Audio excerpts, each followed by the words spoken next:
오늘 우리 주신 하나님 말씀 마태복음 15장 21절부터 28절까지 말씀입니다. 한 절씩 교독하겠습니다. 예수께서 그곳을 떠나 두로와 시돈 지방으로 가셨습니다. 그 지방에 사는 한 가나안 여자가 예수께 와서 울부짖었습니다. 자비를 베풀어 주십시오. 주 다윗의 자손이여, 제 딸이 귀신 들려 몹시 괴로워하고 있습니다. 그런데 예수께서는 아무 대답도 없으셨습니다. 그러자 제자들이 예수께 와서 간청했습니다. 저 여인을 돌려보내시지요. 계속 우리를 따라오면서 소리 지르고 있습니다. 예수께서 대답하셨습니다. 나는 이스라엘 집에 잃어버린 양들 외에는 보냄을 받지 않았다.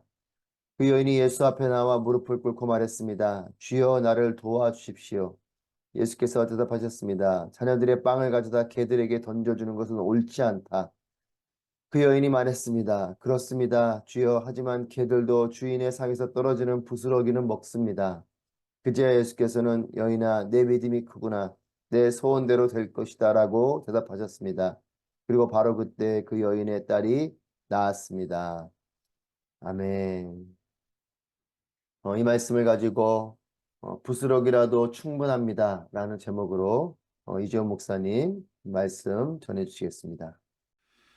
이번 한 주간의 목표는 그리스도 앞에 담대히 나아가는 믿음을 회복하는 것입니다.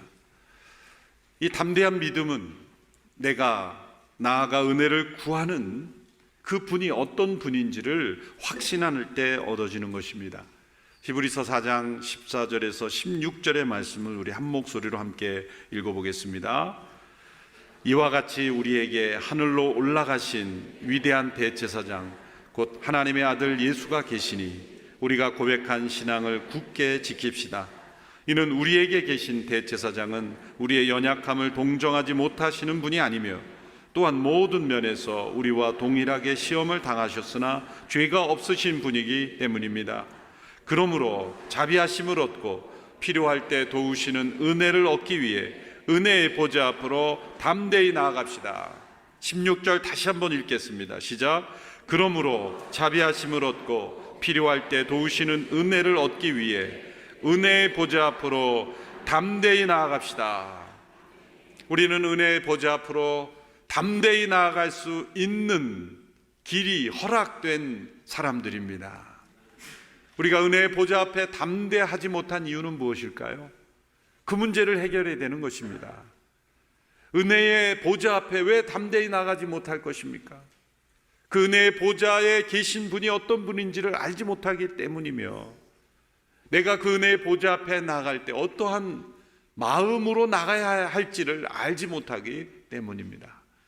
이번 한 주간 5번의 말씀과 기도를 통해서 은혜의 보좌 앞에 담대히 나아갔던 영혼들, 주님을 만났던 영혼들을 통해서 우리에게 은혜의 보좌 앞에 담대히 나아가는 믿음이 어떤 믿음인가를 함께 체험할 수 있게 되기를 바랍니다.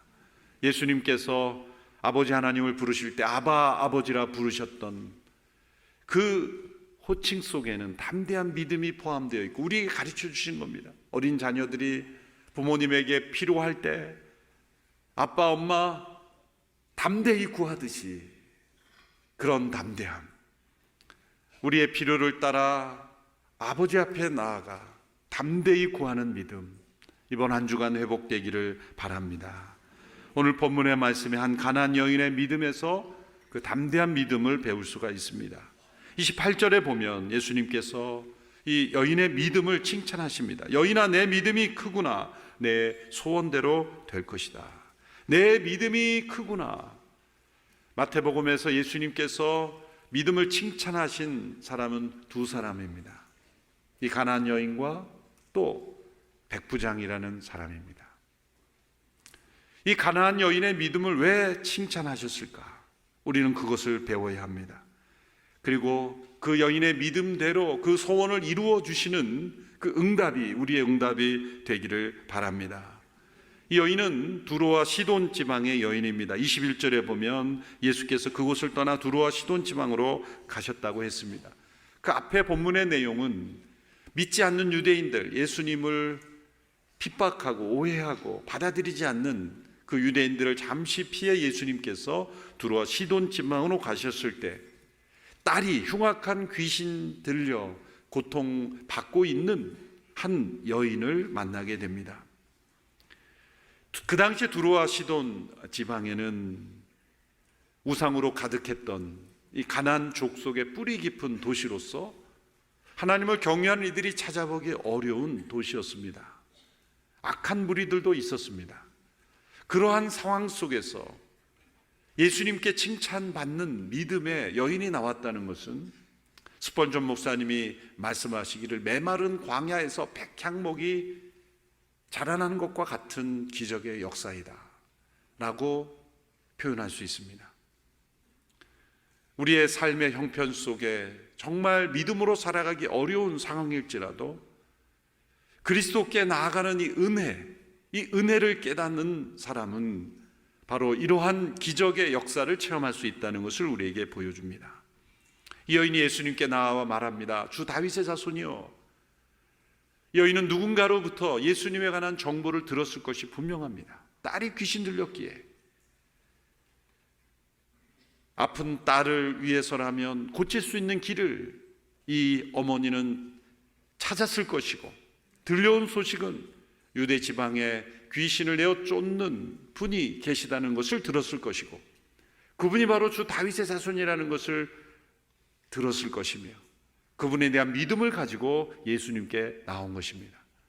주 다윗의 자손이여, 자비를 베풀어 주십시오. 제 딸이 귀신 들려 몹시 괴로워하고 있습니다.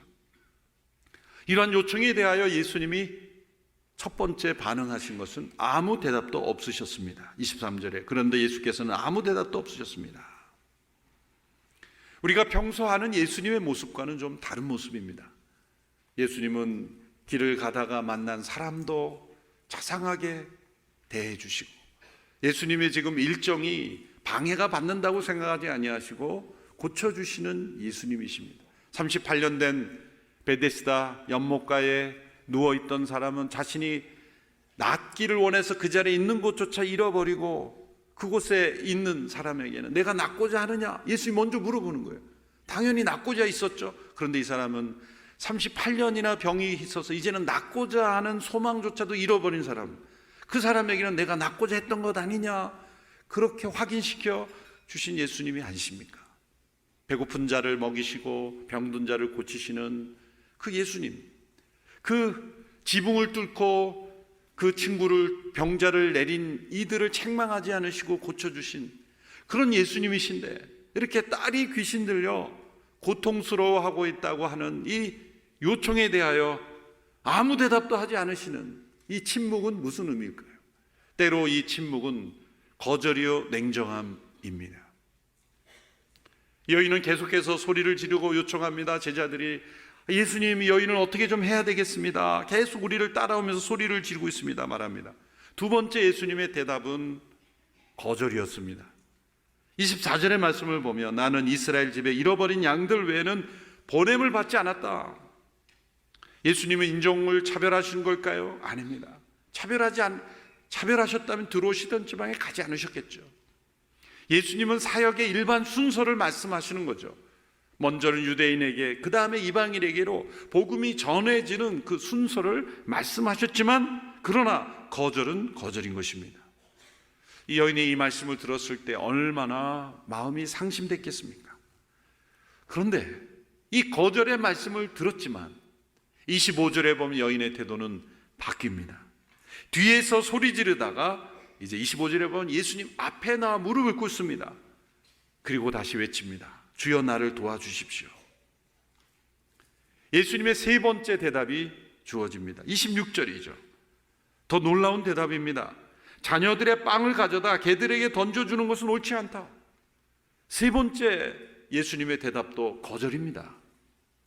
첫 번째는 침묵이요, 두 번째, 세 번째가 거절입니다.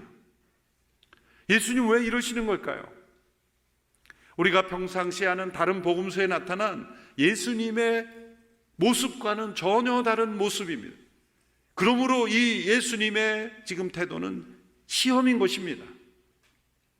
이 여인을 어떤 시험 가운데로 이끌고 가신 것입니다. 예수님이 우리에게 주시는 모든 시험은 우리 안에 만들어 주시거나 회복시켜 주시거나 아니면 믿음을 강건하게 하시거나 믿음을 재련하시는, 단련하시는 그 한 가지 목적 외에 없습니다. 예수님이 이 여인에게 무엇을 기대하셔서 이렇게 침묵하시고 거절하시고 또 거절하시는 걸까요? 대개 사람들은 거절받으면 자존심이 상합니다. 그렇죠? 분노합니다. 가인의 분노는 하나님이 나의 예물을 받지 않으셨다는 것에 대한 분노 아니었습니까? 그런데 이 여인에게는 그런 분노가 보이지 않습니다. 제가 듣기로는 귀신을 많이 내쫓으셨다고 하는데 왜 저에게만 거절하십니까? 그렇게 분노하지 않습니다. 이 여인은 예수님이 침묵하고 거절하시고 거절하실수록 더 순응하는 태도로, 더 낮아진 태도로, 더 주님의 권위를 인정하는 태도로 나갔습니다. 세 번째 예수님의 대답을 보면 충격적이지 않습니까? 자녀들의 빵을 가져다가 개들에게 던져주는 건 옳지 않다. 여기서 자녀는 하나님의 택함 받은 유대 백성들을 의미하고 개들이란 당시의 이방인들을 유대인들이 보편적으로 개들 이렇게 불렀어요. 예수님이 욕하신 게 아니에요. 그 당시에는 일반적인 대명사로 유대인들이 그렇게 부른 거예요. 얼마나 유대인들의 자기중심적인 용어입니까? 예수님이 그 용어를 사용하셔서 이 여인에게 던지신 거예요. 옳지 않다. 분명히 거절이죠. 그랬으면 됐습니다. 그리고 자존심 상해서 돌이켜 갈 수도 있었을 거예요. 아니면 분노할 수도 있었을 거예요.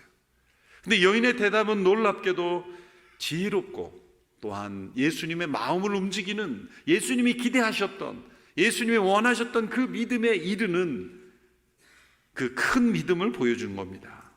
여인의 고백 27절을 한번 읽어볼까요? 27절 우리 같이 읽어보겠습니다. 시작. 그 여인이 말했습니다. 그렇습니다, 주여. 하지만 개들도 주인의 상에서 떨어지는 부스러기는 먹습니다. 옳습니다, 주여. 그렇습니다. 믿음의 표현입니다. 예수님은 나에게 나의 요청을 들어줄 의무가 없으십니다. 하나님은 나의 기도에 응답하지 않으셔도 여전히 하나님은 노르십니다. 하나님은 나의 간구에 응답하실 의무가 없으십니다. 거절하셔도 하나님은 옳습니다. 왜 이 믿음이 우리에게 필요한 것일까요?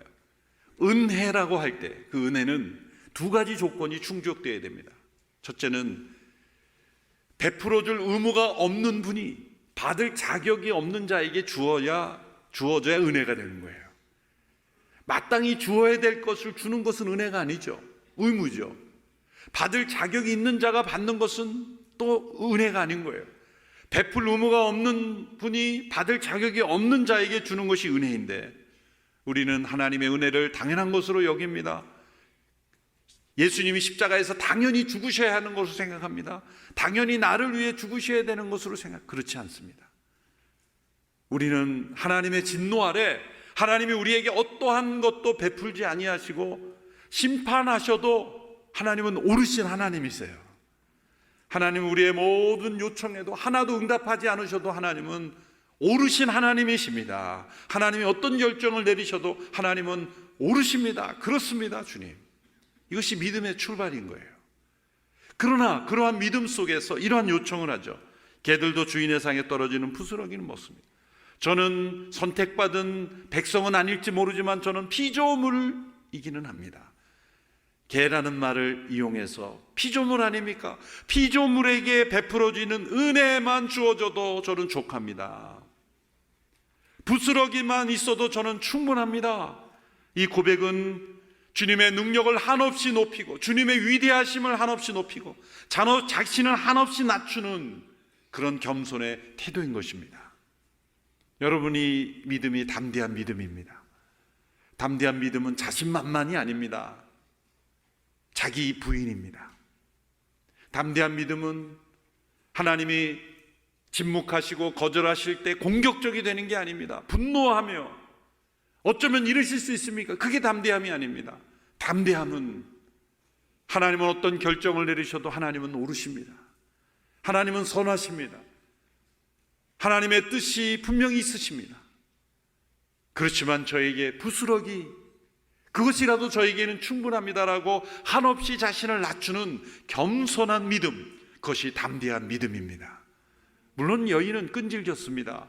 첫 번째 침묵하시고 두 번째, 세 번째 거절하셔도 포기하지 않고 나가는데, 우리가 담대한 믿음을 단지 인간의 끈질긴 믿음으로만 여기면 때로 우리는 겸손을 잃어버리고 하나님의 선하신 오르심을 우리가 인정하지 않고 내 주장이 옳고 내 뜻대로 돼야 된다라는 그런 자기 의가 가득한 믿음이 되기 쉽기에 저는 담대한 믿음을 단지 끈질긴 믿음이라고만 말하지 않습니다. 그것은 한 믿음의 한 부분이에요.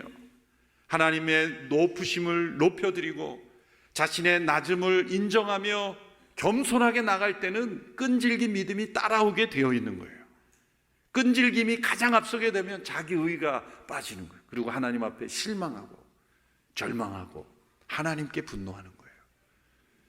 이 여인의 믿음이 담대한 믿음인 까닭은 하나님 앞에 자신을 낮추고 하나님이 어떤 결정을 내리셔도 하나님의 오르심을 인정하고 그리고 부스락이라도 충분합니다라는 겸손으로 나가기에 주님께서 이 여인의 믿음을 인정하신 거예요. 내 믿음이 크구나. 내 소원대로 되리라. 들어주실 거면 빨리 들어주시지. 지금 예수님이 어쩔 수 없어서 지금 할 수 없다. 내가 끈질기니 그게 아니에요. 예수님은 여인아의 이 믿음을 확인하고 싶었고 우리에게 그 믿음을 이런 믿음이 되어야 한다. 내가 소원을 들어주기 원하지만 너의 안에 이런 믿음이 있기를 원한다. 그걸 우리에게 보여주시기 위해서 이 과정을 거치신 거예요. 이 40일 기간 동안 우리의 믿음이 이 여인과 같이 담대한 믿음, 큰 믿음이 되어서 우리에게 주어진 작은 소원들도 응답받는 그런 40일이 되기를 축원합니다.